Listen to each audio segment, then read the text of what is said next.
जाऊ दे पुढे आपला बैल तावावर आहे पण बाहेरचा असा काय करतो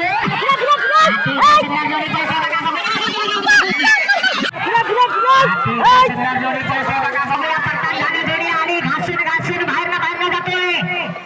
भोसडीच्या सगळं उडालं 1666 काय झालं बाहेरचा बैल असं काय करतोय झेंड्याकडे जातोय झेंडा समाज